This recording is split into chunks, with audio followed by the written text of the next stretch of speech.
Once upon a time, in a futuristic Japan set in the year 2043, we meet Ray Stark, a young man brimming with excitement as he eagerly awaits the launch of the virtual reality game Infinite Dendrogram. Anxious for the adventures that await him, Ray immerses himself in this incredible virtual world with his perfectly fitted VR headset. The world of Infinite Dendrogram unfolds before him, and Ray finds himself in a majestic library surrounded by shelves filled with books. An adorable cat approaches and provides him with instructions to complete his profile in the game. Motivated by his adventurous spirit, Ray decides to change his appearance, giving himself a unique and courageous touch. Suddenly, Ray is transported to the Kingdom of Alter, where he lands abruptly. Once inside the kingdom, young Ray walks unknowingly through the streets, which leads him to have an accident with a girl who accidentally bumps into him, causing Ray to fall to the ground. The girl is named Liliana Gandria, who turns out to be not just a regular player, but a powerful non-playable character within the game. Liliana reveals to Ray that she is desperately searching for her sister, Million, and hands him a mysterious letter, leaving the young man puzzled. Moved by curiosity and a desire for answers, Ray embarks on a quest to find Million.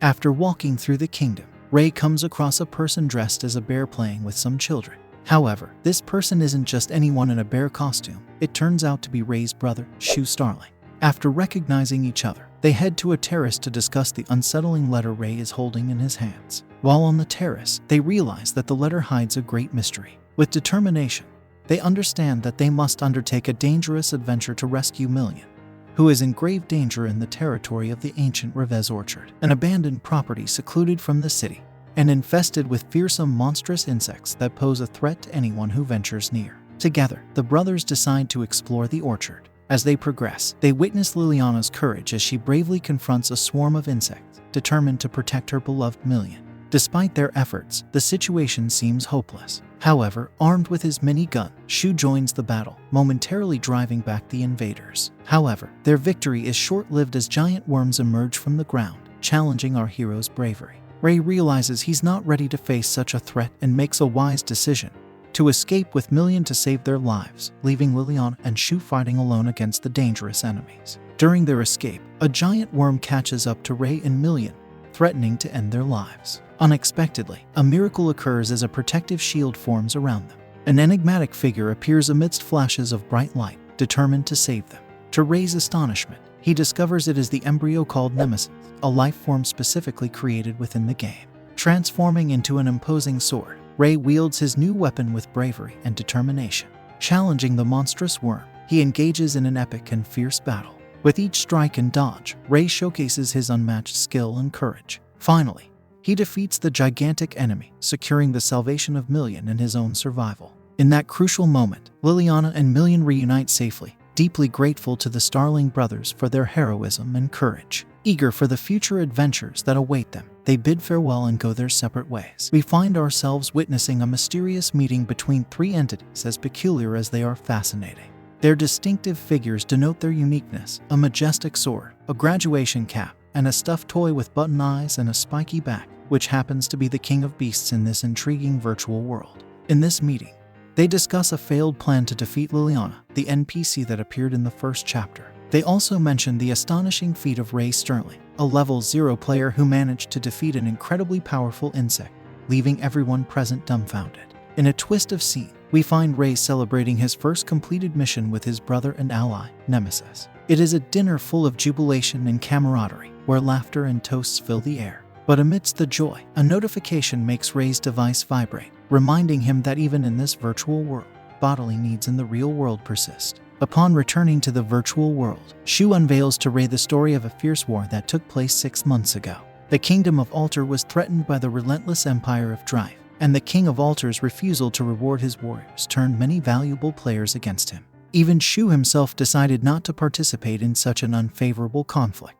Moved by the story, Ray ignites with excitement and decides to compete in the kingdom's ranking leaderboard. To do so, he sets out to find employment and level up to achieve unprecedented power. At dawn, Ray makes the decision to become a paladin. However, he needs to fulfill a series of challenging requirements to achieve it. The requirements are donating a large sum of money to the church, obtaining the recommendation of a recognized figure, and defeating a significant number of demi-dragon-class boss monsters. Determined to meet these demands, Ray sells some of his belongings to obtain the necessary money, seeks Liliana Gandria's help to obtain her valuable recommendation, and embarks on a grueling mission to level up and prove his worth. In a secluded field, Ray faces hordes of lesser monsters, seeking to acquire experience quickly. But what he doesn't imagine is that, in the midst of his journey, he hears and sees two players in danger. Guided by his noble heart, Ray rushes to their aid, using his healing abilities to mend their wounds and imbue them with strength to fight. Grateful, the two players introduce themselves as Rook and his embryo, Babylon. In that instant, the four decide to grab a bite to eat and forge a friendship. Upon bidding farewell, they promise to form an exceptional combat group in the future. However, the calm doesn't last long. As evening falls, while Ray ventures into the forest in search of new challenges, he is ambushed by an enigmatic player whose sole purpose is to kill other players. Ray bravely confronts him but is overcome by his assailant and thrown back into the real world. Undeterred, Ray reconnects and finds Nemesis, his ally, feeling ashamed for not being able to protect him. Ray comforts her, making her understand that her bravery and companionship are a true treasure in their joint adventure. Defying the dark hours of the night, Ray decides to explore the maze of tombs in the royal cemetery to continue his training and keep leveling up. There, he confronts fearsome ghosts, while Nemesis battles her own fear with courage and determination. Amidst the intensity of the maze, our heroes notice the arrival of a stranger, ascending the stairs in the dimness. Without warning, they are attacked, but manage to resist and prepare for battle. However, once the vision clears, the mysterious attacker profusely apologizes upon realizing that he has mistaken them for monsters. After the misunderstanding, Ray, Nemesis, and the unknown player decide to sit down and chat, with the latter revealing his name, which resonates with fame and prestige, Figaro, a renowned player and high-ranking figure in the virtual world. With the labyrinth raid concluded, Ray returns to his room and starts cleaning Nemesis in sword form, preparing for the future adventures that await them. Ray, Sook, Nemesis, and Babylon were enjoying breakfast at a public place when they started discussing the mysterious disappearance of the PK player killers. Suddenly, an enigmatic girl named Marie Adler joined their table, sparking the friends' intrigue. Marie turned out to be a determined journalist seeking information about the criminal gangs of player assassins. The journalist showcased a crystal sphere containing recordings of the clashes between the gangs and their enemies. The first video transported us to the southern region, where we met Mad Castle, a feared leader of an assassin gang with an imposing armor and defensive skills. During a battle, some members of his gang mysteriously vanished, and ultimately, Figaro, the individual Ray had encountered earlier in a tomb maze, confronted him. Figaro offered the chief assassin the chance to surrender, but betrayed his trust and used a gravity-altering ability, transforming the defense into a powerful offense. However, with a bold move, Figaro dodged the attack and finished off Mad Castle, lifting him into the air and cleaving him with his sword. Next, we delved into the eastern region, where we met Fuso Tsukuyo, the founder of the Lunar Society clan. Fuso utilized an ability that attacked the respiratory capacity of her rivals, leaving them defenseless, and sent her followers to finish them off. In this way, she eliminated the assassin gangs from her region. In the western region, Lele, known as the Party Prodigy, with her impressive combat skills, confronted the criminal gangs causing trouble in her area, efficiently eliminating them. Lastly, we entered the northern region, where an enigmatic player, whose identity remained unknown, was a prominent superior assassin. This player finished off all the assassin gangs by raining fire upon the Nas forest. Ray and Nemesis were convinced that this player was the same one who had attacked them while they were training in the forest. Motivated by revenge, Ray and Nemesis decided to venture into the Nas forest to search for clues leading them to the mysterious assassin.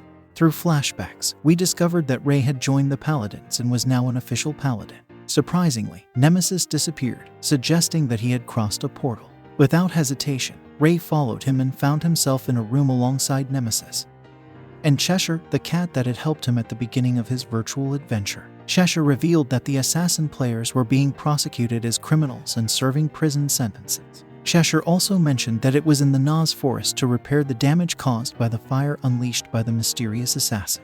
After reuniting with Cheshire, Ray and Nemesis headed to a library to meet with Rook and Babylon. There, they discussed the idea of traveling to Gideon and decided to embark on the journey together. However, the journalist Marie Adler reappeared and announced that she would join them on their journey to Gideon. At the end of the meeting, everyone agreed to depart the following morning and bid farewell, prepared to face new challenges in their epic adventure. In a distant location from our protagonist, a transport with several passengers and 2 guards protecting them can be observed. However, the situation takes an unexpected turn when they are surrounded by monstrous goblins. The brave knights, realizing they won't be able to defeat all the enemy, make the difficult decision to sacrifice themselves and order the rider of the horse carrying the passengers to flee, leaving them behind. The rider, distressed but obedient, accelerates at full speed, safely carrying away the passengers. However, their escape doesn't last long as suddenly a gigantic monster emerges from the depths of the earth. Mercilessly, the monster crushes everyone aboard the carriage, showing no mercy whatsoever. On an exhilarating carriage ride powered by Marilyn, an imposing triceratops transformed into a pet by Sook, our brave protagonists were conversing about their abilities. Marie revealed that by joining the group, the rest would have the advantage of leveling up more quickly, but not being able to fight, she would be a hindrance in battles. Suddenly, they came across travelers under attack by ogres. Without thinking twice, they decided to help them. Sook sent Marilyn to the attack, courageously charging into a group of monsters. Victory seemed imminent, and Ray, Nemesis, Sook, and Babylon joined forces to vanquish the ogres and protect the defenseless travelers, showcasing their impressive combat skills. However, just when they believed they had defeated all the enemies, the fearsome Gardranda, the great miasmic ogre, a unique and powerful monster in the realm, appeared. Gardranda ferociously attacked Ray, but he managed to defend himself and prepare to face the monster. Just as Ray lunged forward for an attack, Gardranda unleashed 2 mouths on its shoulders, releasing a poisonous powder that weakened and affected Ray's senses. Taking advantage of this opportunity, Gardranda was about to crush Ray, but in an act of bravery, Marilyn came to his defense and rammed into the ogre. Though the blow did not affect Gardranda, it sent Marilyn flying through the air. Before the ogre could finish off the courageous pet, Sook recalled her back into storage. The battle between Ray and Gardranda continued, but the monster seemed to withstand all the blows while Ray fought desperately. At that moment, a gigantic bird-shaped monster appeared, attacking Ray. Sook and Babylon intervened to distract the bird, allowing Ray to focus on the ogre in front of him. Although the poison weakened Ray, Marie threw a temporary cure that would enable him to fight without feeling the effects of the poison for a short period of time.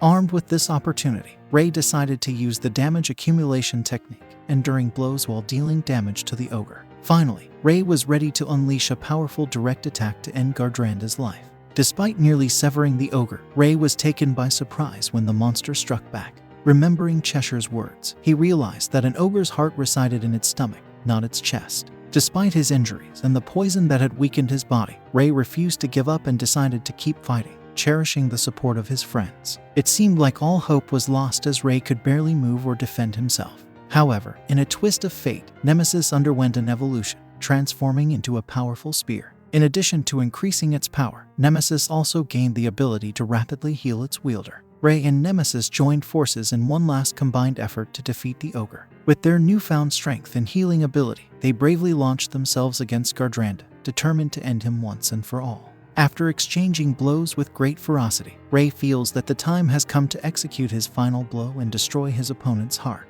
However, just as he is about to attack, a mysterious creature emerges from nowhere and lunges toward Gardranda's mouth, avoiding the lethal blow.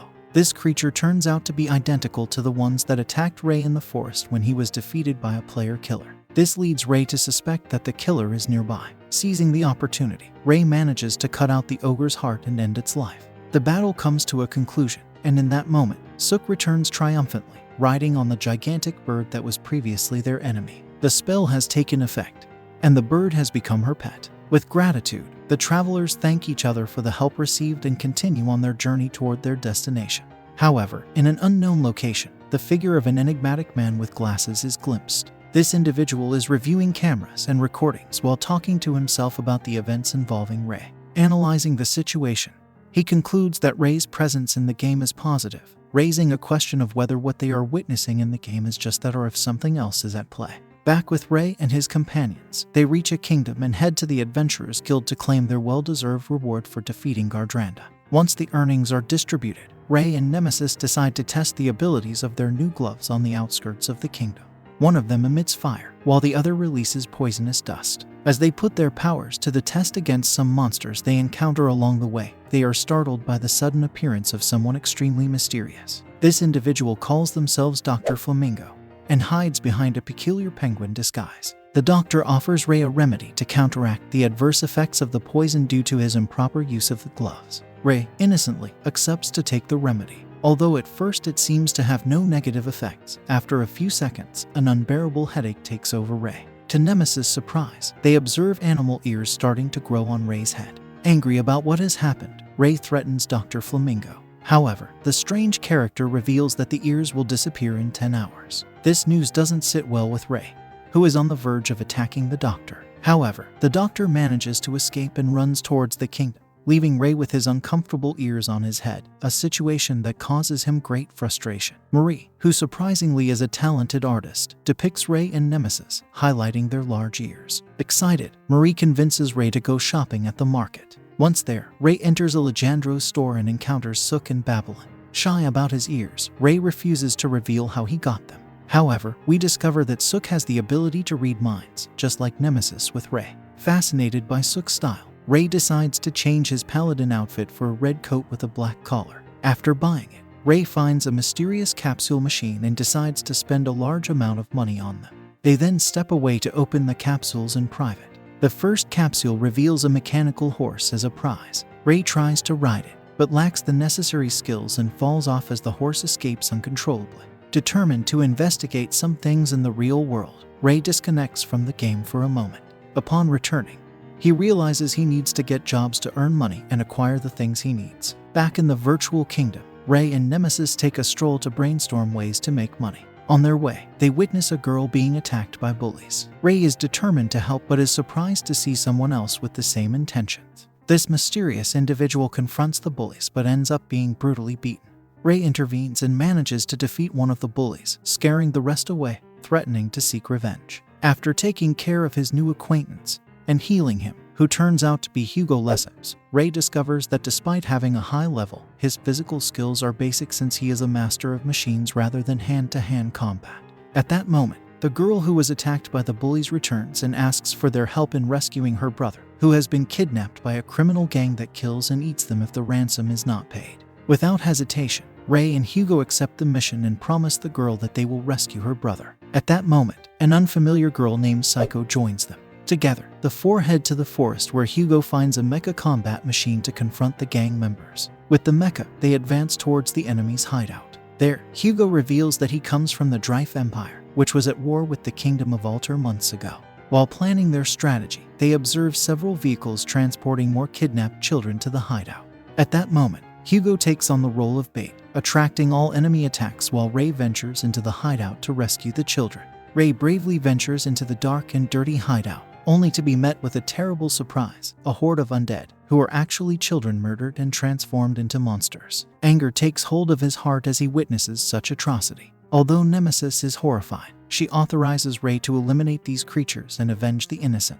Motivated by righteous rage, Ray channels his power through his gloves and unleashes an overwhelming blaze that devastates the undead in front of him. Surprised by his own strength, he reflects on how he sees the game. For him, it is impossible to consider it merely a video game as he sees both digital beings and creatures as living beings. Meanwhile, a mysterious hooded elder, apparently the gang's leader, observes the events both upstairs with Hugo and downstairs with Ray. On the surface, Hugo manages to defeat the remaining gang members, but from the castle of the hideout, he witnesses the emergence of a gigantic anthropomorphic wolf-shaped monster with horns, known as Gladiator Goose. Despite possessing a powerful ability, Hugo refuses to use it in this situation. However, after taking a strong blow and realizing there is no other way to defeat his opponent, he decides to employ it. He rises and creates a massive gate in front of him, which, upon opening, unleashes his powerful ability, the Gate of Hell. The gate absorbs the monster, and Hugo manages to defeat it. Inside the hideout, Ray succeeds in rescuing the captive children, but his joy is tainted when he finds a boy lying on the ground. The boy lies amidst a ritual symbol. Ray decides to lift him up and carry him, but soon he faces an unexpected surprise. In a completely unexpected twist, the boy stabs Ray, seemingly killing him. However, not everything is as it seems. Ray lies on the ground, in the very spot where the child he was trying to rescue was held captive. He discovers that the little one was under the control of Maze, the leader of a criminal gang dedicated to the kidnapping and murder of children. Motivated by his desire to become the king of corpses, Maze sacrificed the lives of countless infants to achieve his goal. With determination, Ray rises and manages to cut off Maze's hand, who realizes that his abilities don't work against the brave paladin. Desperate, Maze flees, pursued by Ray, until they reach the castle's exit. Once outside, Maze faces a shocking reality. His second in command and all his henchmen have been defeated by Hugo and Ray. With no other options, Maze launches a final desperate attack against Ray, who coldly absorbs it and delivers a deadly blow. Ray cannot forgive the atrocities Maze has committed and refuses to collect his belongings. Ray, accompanied by Nemesis, Hugo, and Babylon, ventures into the castle's dungeons to rescue the imprisoned children. As they rescue them, other members of the gang approach to collect what Maze had left behind. However, they discover a strange object with an eye in the center. The object kills the nearby henchman and transforms into a gigantic monster, devouring the remnants of the gladiator. While Ray and company carry the children in their arms, they confront the monster. Hugo and Babylon flee with the little ones to protect them, while Ray and Nemesis face the monster in a fierce battle. Despite their efforts, the monster manages to land a mortal blow on Ray, but Nemesis absorbs the impact and knocks him unconscious. While Ray is unconscious, he has flashbacks with his brother in the real world, which gives him great inspiration to recover and return to the fight. Upon waking up, he discovers a new unknown embryo fragment he obtained after defeating Gardranda. The embryo reveals to Ray that he possesses many undiscovered abilities, and together they can develop them. Ray and Nemesis manage to defeat the monster, decapitating it. They then ride horseback and return to the kingdom. Ray questions whether it is truly worth staying in this world. Meanwhile, Hugo and Babylon meet with Dr. Flamingo, revealing a plan to end the war between the Kingdom of Alter and the Drife Empire. At the end of the conversation, it is revealed that Flamingo's true appearance is that of an imposing man with white hair and a distinguished demeanor. On a busy street, a group of carriages catches everyone's attention. In one of them is Sunyu, a character with a peculiar appearance, more akin to a robot than a human, wearing a blue armor and large claws instead of hands. By his side is Kang, a girl whom Sunyu protects. The curiosity about who this interesting character is engulfs us. Suddenly, Sunyu senses the presence of snipers and decides to take action.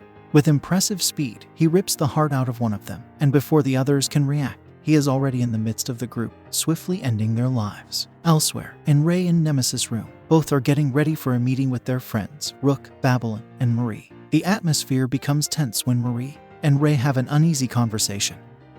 But everything changes with the arrival of Rook, who diverts the attention, prompting Marie to leave. As Ray walks through the city, he encounters his brother Shu, who enjoys playing with children. On Shu's head is a small rodent, the embryo of another player, being carried by its rightful owner. Ray and Shu meet at a restaurant to catch up and agree to meet at the Fighting Coliseum, where the world's most powerful warriors will battle, including Figaro, Shu's longtime friend. Shu bids farewell, promising to see Ray at the Coliseum in the evening. After Shu's departure, Hugo and Babylon arrive on the scene and share the reward they obtained from a major battle. Ray mentions that he will attend the fights, and Hugo assures him that they might see each other there. In a hotel room, Sunyu, the Meihai embassy, and the young Kang prepare to depart for Gideon. Sunyu exits through the balcony with Meihai, leaving behind Kang, who is unwell, in the room. Back in Gideon, well into the night, Dr. Flamingo appears disappointed that Kang did not attend but continues with his mysterious plan. At the Coliseum, an exciting battle between two exceptional warriors takes place. Ray watches until he sees his brother descending, and decides to follow him. He manages to overhear part of Shu's conversation with another individual but cannot fully understand it. Shu realizes Ray's presence and involves him in the conversation. It turns out the person is Figaro, who advises Ray to bet on him in the fight, as he is confident about his victory. After bidding farewell, Figaro confesses to Shu his premonition that something bad will happen and suspects enemies infiltrating the kingdom. Ray found himself in front of the betting board, contemplating wagering a large sum of money in favor of Figaro. However, his attempt was interrupted by Nemesis, who prevented him from doing so. Just then, Sunyu appeared with an unconscious girl in his arms, who turned out to be Ambassador Meihai. Unaware of the situation, Ray assumed that Sunyu was a criminal who had kidnapped the girl, so he decided to confront him. Before they could fight, Shu intervened and managed to stop the conflict, impressing everyone with his strength. Admiring Shu's abilities, Sunyu decided to retreat, warning Ray to be more careful when challenging superiors. Later, Ray and Shu made their way to the box where their friends were seated to enjoy the main fight between Figaro and Sunyu. Marie acted nervous upon seeing Shu, but no one paid her any attention.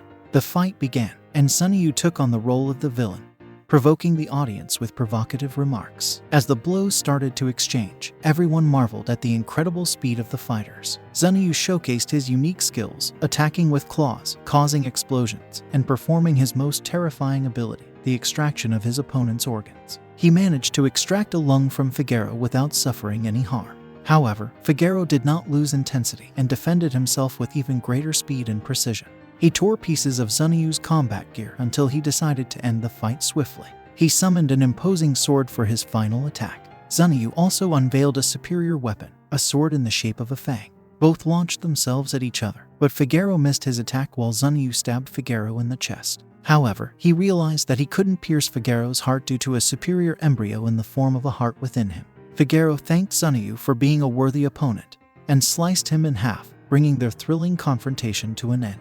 Right after the fight, Dr. Flamingo walked through the stadium's protective field, freezing time within the arena. He revealed his true identity as Mr. Franklin, a war criminal from the Drife Empire. To avoid being attacked, he held Princess Elizabeth's altar hostage, concluding his eccentric introduction with the phrase, "Let's play a game." In a bustling market, Marie was buying tickets when she suddenly witnessed a scene of intimidation.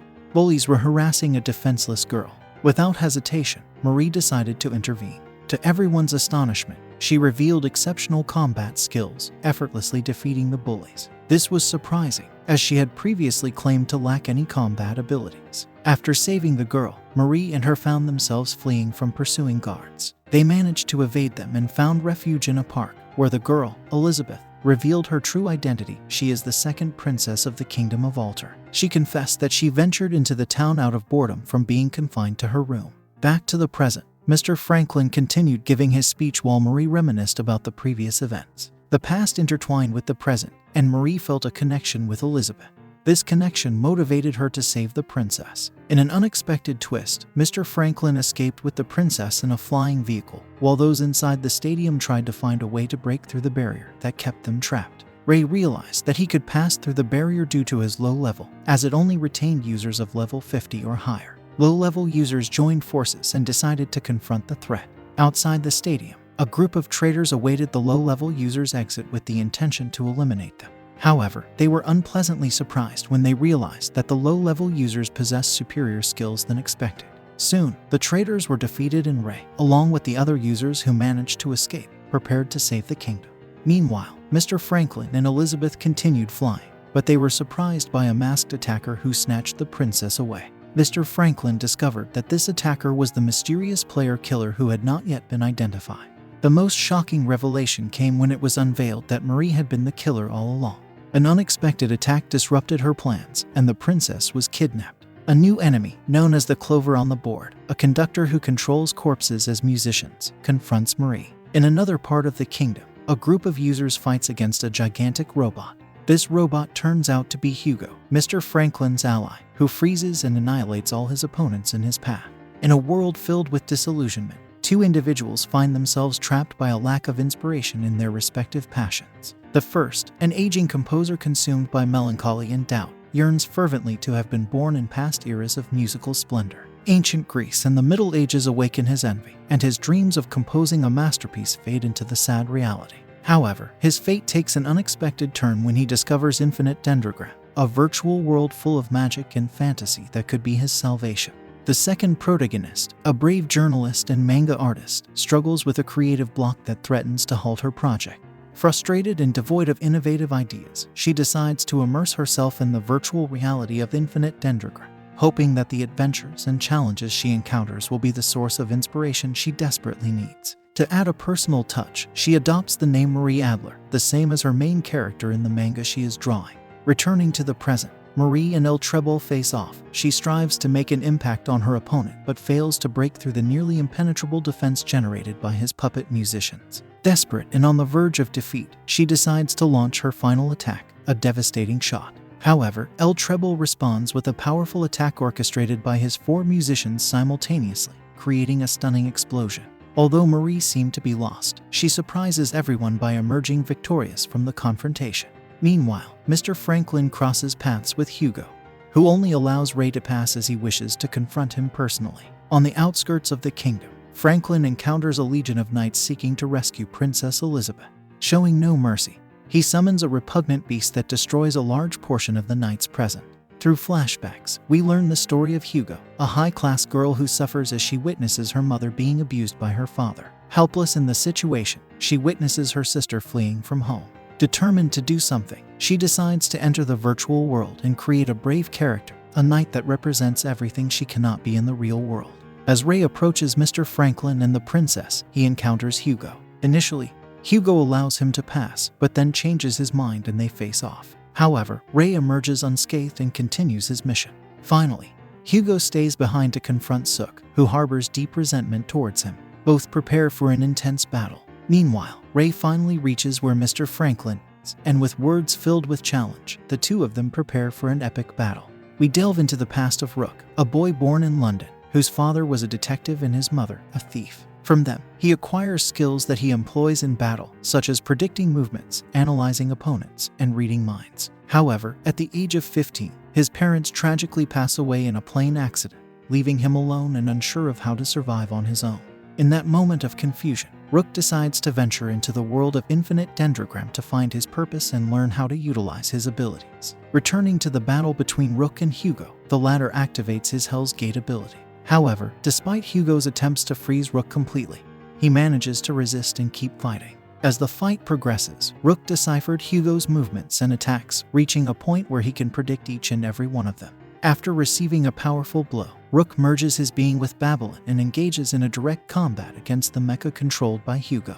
Although the battle seems to be lost and Rook ends up on the ground seemingly defeated, with his last bit of strength, he manages to open the mecha in which Hugo is situated and finally defeats him. On the outskirts of the kingdom, Ray and the remaining two knights continue to fight against the monster summoned by Mr. Franklin. Surprisingly, one of these knights turns out to be Liliana Gandria. Meanwhile, Mr. Franklin broadcasts the fight throughout the kingdom with the intention of having everyone witness his Machiavellian plan in action. At that moment, he confesses to Ray the motive behind his actions and reveals his true plans. It turns out that his sole purpose is to seek revenge on Ray, as in the past, Ray saved Liliana Gandria, an NPC whom Mr. Franklin had planned to assassinate. For this reason, Mr. Franklin holds a deep grudge against Ray and has designed the monster with the sole purpose of defeating him. After an exhausting battle, Ray discovers the monster's weak point. While the two knights attack and distract it, Ray throws himself towards the creature to execute his final attack. He manages to thrust his fist into a hole in the monster and ignites it from the inside with his gauntlet, thus putting an end to that horrifying creature. Ray, severely injured after his battle with Mr. Franklin's monster, collapses on the ground. Nemesis and Liliana desperately try to heal him, but his arm is completely burned and their efforts seem to be in vain. Meanwhile, Mr. Franklin summons two enormous monsters and prepares to unleash a wave of monsters on the kingdom. However, Marie interferes in his plans by deactivating all the activation points he had left. Enraged by this, Mr. Franklin resorts to his last desperate attempt. He summons a pandemonium that can create more monsters to destroy the city. The largest monster ever seen appears and begins summoning its minions to start the massacre. Despite his weakness, Ray returns to the battle. Unfortunately, he can't do much alone in this situation. At that moment, Rook and a group of low-level users appear to join the fight. Despite their efforts, they realize that the monster is too strong for them. However, in a surprising twist, high-level masters manage to break through the Colosseum barrier and escape to join the defense of the kingdom. Meanwhile, Ray continues to fight with all his strength, despite being almost exhausted. Marie joins him, using her shadow to camouflage herself, but Ray recognizes her and promises her a rematch duel after all of this is over. The battle continues with overwhelming intensity. At a critical moment, one of Mr. Franklin's main monsters directly heads towards Ray to attack him. Knowing he can't stop it, Ray gathers his last bit of strength and launches an attack against the monster. Just as he is about to be collided, his brother appears and defeats the beast. Shu removes his bear costume and reveals a bearskin coat, unleashing his ability and physical strength to confront a large number of monsters. Although the forces of the Empire seem to be regaining their momentum, Mr. Franklin remains convinced that he has the advantage. However, a huge attack tank appears on the scene and starts firing, eliminating the monsters one by one. In desperation, Mr. Franklin decides to execute his last resort, something that could endanger everyone's life, even his own. The decisive moment had arrived in the battle between Mr. Franklin and Ray. With the devastating scene before his eyes, Mr. Franklin decided to activate his last resort plan. He pressed a button and from the depths of the earth, an immense beast began to emerge, seeking to turn the tide of the battle. However, Mr. Franklin did not account for the presence of the Earth, one of the most powerful entities in the world of infinite Dendrogram. The Earth stopped the emergence of the beast and managed to have the Earth itself crush it completely. By their side stood the King of Beasts, who had also come to the Colosseum to witness the confrontations. Meanwhile, Marie took advantage of the distraction caused by the face-off between Ray and Mr. Franklin. In a risky move, she rescued Princess Elizabeth from the clutches of the villain, setting her free from captivity. Just as Ray was about to attack Mr. Franklin, Hugo unexpectedly appeared to defend him. He revealed that Mr. Franklin was the user controlling the account of his older sister in the real world, the one who had left home. This revelation left Ray perplexed by the complicated relationship between the two. Ray and Hugo engaged in a one-strike duel where everything was at stake. Ray, in an act of sacrifice, lost one of his arms to have the opportunity to get close enough to Hugo. With a precise sword strike, he managed to defeat his opponent. With the path now clear, Ray didn't hesitate to attack Mr. Franklin. With a powerful blow, he brought him down from the platform they were standing on and ended his life. However, Ray was also severely injured and fell to the ground. Fortunately, Nemesis came to his aid and saved him. Nemesis and Liliana did everything they could to heal Ray, managing to stabilize him. However, they couldn't regenerate the arm he had lost during the battle. Despite this, Ray persisted with determination. After the fight, Figaro, Zunyu, and Shu gathered to celebrate their victory. They discussed the importance of the Earth in the battle, and Shu recounted an anecdote about his previous encounter with this powerful entity, which had ended in a draw. Some time later, both Hugo and Mr. Franklin returned to the virtual world. Mr. Franklin asked Hugo to leave the clan he led so that he could live a happy life in the real world. However, Mr. Franklin's true intentions were darker. His goal was to get rid of his sister and carry out his evil plans with total freedom. He vowed to avenge Ray for the humiliations he had suffered. The plot takes us to the Colosseum, where Ray and Marie fulfill their promise of a pending rematch. In the stands, observing the duel, are Shu, Rook, Nemesis, Figaro, and Princess Elizabeth, who has escaped from the castle to witness this moment. Both combatants prepare to fight, but the outcome of their battle remains uncertain. Back in the real world, Ray attends his first day of college. As he walks through the hallways, he notices a girl who seems familiar to him and greets her, but she does not seem to recognize him.